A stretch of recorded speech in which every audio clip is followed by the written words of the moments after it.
5% cash back అనే word వింటేనే మనకి ఎక్కడ లేని ఎక్సైట్మెంట్ అయితే వస్తుంది కదా. సో ఈ 5% క్యాష్ బ్యాక్ అనే ట్యాగ్ లైన్ వాడుకొని చాలా బ్యాంక్స్ అయితే ఈ మధ్య క్రెడిట్ కార్డ్స్ అయితే లాంచ్ చేస్తున్నారు అనమాట. దాంట్లో వన్ ఆఫ్ ద కార్డ్ వచ్చేసరికి bank of Baroda cash back card. వీళ్ళు మార్కెటింగ్ చేసుకునేది ఏంటంటే మేము మీకు 5% క్యాష్ బ్యాక్ అనేది ఆఫర్ చేస్తున్నామని చెప్తున్నారు అనమాట. కానీ నిజంగా వీళ్ళు 5% క్యాష్ బ్యాక్ అనేది ఆఫర్ చేస్తున్నారా లేదంటే వీళ్ళు అలా మార్కెటింగ్ చేసుకుంటున్నారా అనేది అయితే మనం ఈ వీడియోలో ఇన్ డీటెయిల్ గా అయితే మాట్లాడుకోబోతున్నాం అనమాట. ఈ వీడియోని లాస్ట్ వరకు అయితే చూడండి. ఈ వీడియో ఏ పాయింట్ ఆఫ్ మీకు ఈ వీడియో నచ్చితే మాత్రం ఖచ్చితంగా ఒక లైక్ చేయండి, సబ్స్క్రైబ్ చేసుకోండి నా ఛానల్ ని. అలాగే సబ్స్క్రైబ్ పక్కన బెల్ ఐకాన్ క్లిక్ చేసుకోవడం అయితే అసలుకి మర్చిపోకండి. ఇక లేట్ చేయకుండా మనం వీడియో స్టార్ట్ చేద్దాం. Hi hello welcome back to credit craft pro.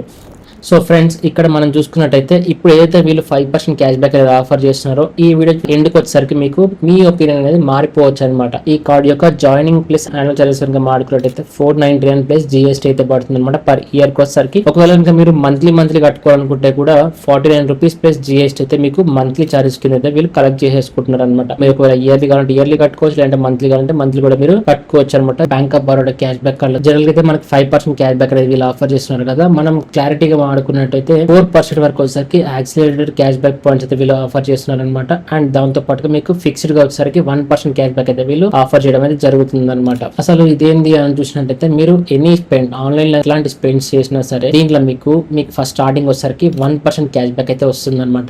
ఏదైతే మీరు ఎలిజిబుల్ ట్రాన్సాక్షన్స్ చేస్తారో వాటికి వచ్చేసరికి ఎక్స్ట్రా 4% క్యాష్ బ్యాక్ అనేది వీళ్ళు ఆఫర్ చేయడం జరుగుతుంది అనమాట. ఈ 4% క్యాష్ బ్యాక్ కూడా అప్ టు మీకు 1500 రూపీస్ వరకు మాత్రమే అప్లికబుల్ అయితే అవుతుంది అనమాట. 1500 కనుక చూసుకున్నట్టయితే ఎవ్రీ మంత్ మీరు స్పెండ్ చేయాల్సిన వచ్చేసరికి 37,500 రూపీస్ వరకు అయితే మీరు స్పెండ్ చేశారనుకోండి, దానికి 4% వచ్చేసరికి 1500 రూపీస్ లెక్క వస్తుంది. అండ్ దాంతో పాటుగా మీకు 1% క్యాష్ బ్యాక్ ఏదైతే ఉంటుందో అది వచ్చేసరికి మీకు 375 రూపీస్ అయితే మీకు 1% క్యాష్ బ్యాక్ కింద అయితే వస్తుంది అనమాట. మొత్తం ఓవరాల్ గా క్యాలిక్యులేట్ చేసేసుకున్నట్టయితే 1500 ప్లస్ 375 మొత్తం 1875 రూపీస్ వరకు మాత్రమే మీకు క్యాష్ బ్యాక్ అయితే వస్తుంది అనమాట. అండ్ మనకి ఆఫ్లైన్ కేటగిరీలో చూసుకున్నట్టయితే మీకు 1% అన్లిమిటెడ్ క్యాష్ బ్యాక్ అయితే వీళ్ళు ఆఫర్ చేస్తున్నారు అనమాట. ఎట్లాంటి క్యాపింగ్ అయితే దీంట్లో వీళ్ళు ఏం మెన్షన్ చేయలేదు, ఎంతైనా సరే మీరు యూజ్ చేసుకోవచ్చు. మీకు ఫ్లాట్ 1% క్యాష్ బ్యాక్ అయితే వీళ్ళు ఆఫర్ చేస్తున్నారు అనమాట. యాన్యువల్ ఫీజ్ వేవ్ ఆఫ్ కి ఎట్లాంటి స్కోప్ అయితే లేదు, ఎందుకంటే మీరు ఎటువంటి మైల్ స్టోన్ అయితే ఇవ్వలేదు అనమాట. ఇయర్లీ ఇంత స్పెండ్ చేస్తే యాన్యువల్ ఫీ వేవ్ ఆఫ్ అవుతుంది ఉంటుంది కదా, అలాంటిది అయితే ఇక్కడ ఎలాంటిది అయితే మెన్షన్ చేయలేదు అనమాట. డైరెక్ట్ మీరు అయితే ఖచ్చితంగా జాయినింగ్ అండ్ యాన్యువల్ ఫీ అయితే ఎవ్రీ ఇయర్ కట్టుకుంటూ వెళ్లాల్సి అయితే ఉంటుంది. ఇది కొంచెం డ్రాబ్యాక్ అయితే అనిపించింది అనమాట. మీకు ఎలా అనిపించింది నాకు కింద కామెంట్ సెక్షన్ లో కామెంట్ చేయండి. ఫ్యూయల్ బెనిఫిట్స్ కనుక చూసుకున్నట్టయితే మీకు flat 1% fuel surcharge wave of అయితే ఇక్కడ వీళ్ళైతే అందిస్తున్నారు అనమాట. అది కూడా మనకు వచ్చేసరికి 250 రూపీస్ వరకు అయితే వీళ్ళు ఆఫర్ చేయడం అయితే జరుగుతుంది అనమాట. అది కూడా మీకు స్పెండింగ్ వచ్చేసరికి 400 నుంచి వెళ్ళి 5000 మధ్యలో మాత్రమే ఉండాల్సి ఉంటుంది అనమాట. సో అప్పుడైతేనే మీకు ఫీ వేవ్ ఆఫ్ అనేది అవుతుంది అనమాట.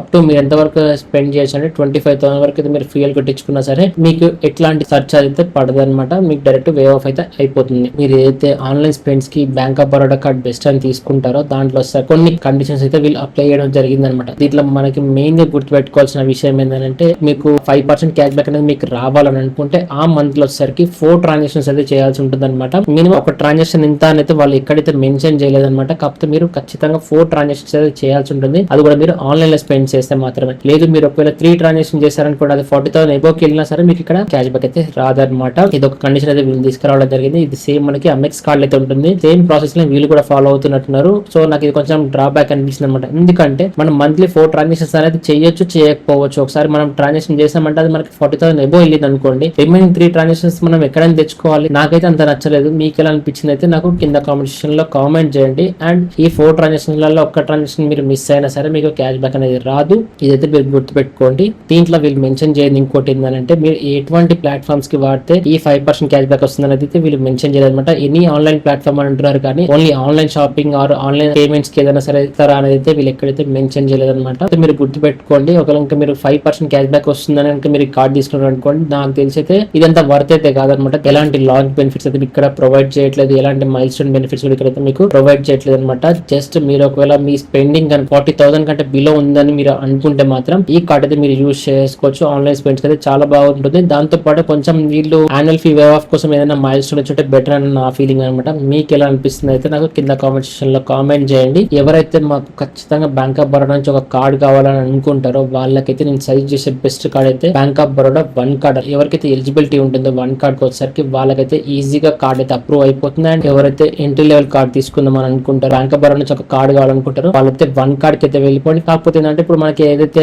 ఆన్లైన్ షాపింగ్స్ లలో కానివ్వండి, ఆన్లైన్ ప్లాట్ఫామ్స్ లో సేల్స్ టైమ్ లో మనకి బ్యాంక్ ఆఫ్ బరోడా మీద 10% డిస్కౌంట్ అయితే ఆఫర్ చేస్తారు కదా, అదైతే మనకి వన్ కార్డ్ కి అయితే అప్లికబుల్ అయితే అవ్వదు అనమాట. బ్యాంక్ ఆఫ్ బరోడాతో కొలాబ్ అయిన ఎట్లాంటి కార్డ్ కైనా సరే మీకు 10% క్యాష్ బ్యాక్ అనేది మీకు అప్లికబుల్ అయితే అవ్వదు అనమాట. ఇదైతే గుర్తు పెట్టుకోండి. ఖచ్చితంగా మాకు సేల్స్ టైమ్ లో కార్డ్ కావాలనుకుంటే మాత్రం ఈ కార్డ్ మీద ఒక లుక్ అయితే వేయచ్చు. లేదు మాకు ఎవ్రీ మంత్ కొంచెం బెనిఫిట్ వచ్చే కార్డ్ కావాలనుకుంటే మాత్రం మీరు వన్ కార్డ్ కి అయితే వెళ్ళిపోండి. వన్ కార్డ్ అయితే మనకి best of the best offers అయితే వాళ్ళు తీసుకురావడం జరిగింది అనమాట. అది ఎలా ఉంటుంది అయితే నేను మీకు క్లియర్ గా డెడికేటెడ్ వీడియో చేసి పెట్టాను అనమాట. అది ఒకసారి మీకు ఐ కార్డ్ అయితే కనిపిస్తుంది. ఆ వీడియో అయితే మొత్తం డీటెయిల్ అయితే చూడండి, మీకు బెనిఫిట్స్ అయితే చాలా బాగుంటాయి అనమాట.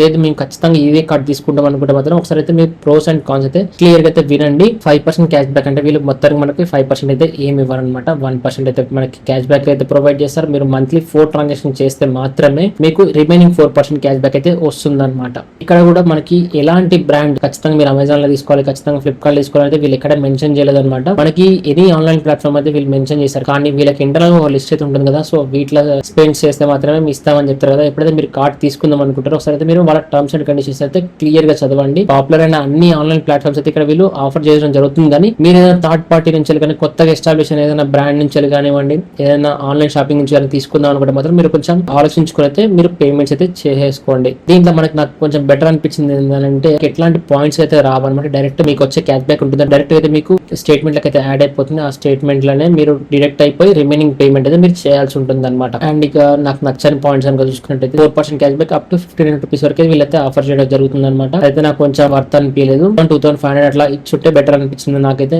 అండ్ మంత్లీ ఖచ్చితంగా 4 ట్రాన్సాక్షన్స్ అయితే చేస్తే మాత్రమే మీకు ఆ 4% క్యాష్ బ్యాక్ అయితే వస్తుంది అనమాట. లేదంటే మీకు నార్మల్ గా 1% క్యాష్ బ్యాక్ అయితే వీళ్ళు ఆఫర్ చేస్తున్నారు అనమాట. ఇక్కడ మనకి ఎట్లాంటి ట్రావెల్ బెనిఫిట్స్ కానివ్వండి, లాంచ్ బెనిఫిట్స్ కానివ్వండి, ఇంటర్నేషనల్ బెనిఫిట్స్ కానివ్వండి, ఇట్లాంటివి అయితే ఏమీ లేవన్నమాట. జస్ట్ మీకు ఒక ఫ్యూయల్ సర్చార్జ్ మాత్రమే వీళ్ళు ఆఫర్ చేయడం జరుగుతుంది. ఒకవేళ హెవీ స్పెండ్ చేస్తామంటే మాత్రం ఈ కార్డ్ అయితే మీకు అస్సలకే పనికిరాదు. ఎవరు ఈ కార్డ్ తీసుకోవచ్చారంటే ఎవరైతే మేము కొత్తగా bank of Baroda card first ఒక మనకి బేసిక్ కార్డ్ ఒకటి నాకు కావాలి అని అనుకుంటారో వాళ్ళైతే ఈ కార్డ్ మీద ఒక లుక్ అయితే వేయచ్చు అనమాట. ఈ కార్డ్ మీరు ఎలా అప్లై చేసుకోవచ్చు అంటే మీకు నేను డిస్క్రిప్షన్ లో లింక్ అయితే ప్రొవైడ్ చేస్తాను ఫ్రెండ్స్. అక్కడ మీరు డైరెక్ట్ ఈ కార్డ్ అయితే మీరు అప్లై చేసుకోవచ్చు అనమాట.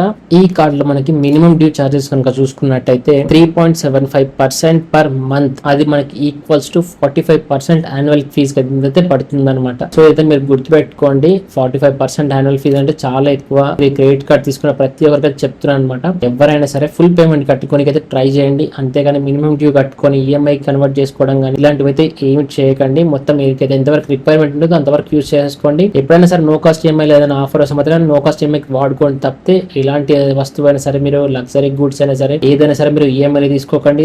ఈఎంఐ తీసుకోవద్దన్నా అని చెప్పి ఫుల్ పేమెంట్ కట్టేసి మీరు అప్పుల ఊబిలు అయితే ఇరుక్కోకండి ఫ్రెండ్స్. మీరైతే జాగ్రత్తగా యూజ్ చేసేసుకోండి. అది ఈ కార్డ్ కాదు, ఏ కార్డ్ అయినా సరే మీరు జాగ్రత్తగా అయితే యూజ్ చేసుకుని ఇంట్రెస్ట్ అయితే చాలా హెవీగా ఉంటుంది అనమాట. ఈ కార్డ్ ఎవరెవరికి ఎలిజిబిలిటీ అంటే ఎవరైనా సరే మీరు ఎవరైతే అప్లై చేయాలనుకుంటారో వాళ్ళు ఖచ్చితంగా ఇండియన్ రెసిడెంట్ అయితే అయ్యి ఉండాల్సి ఉంటుంది.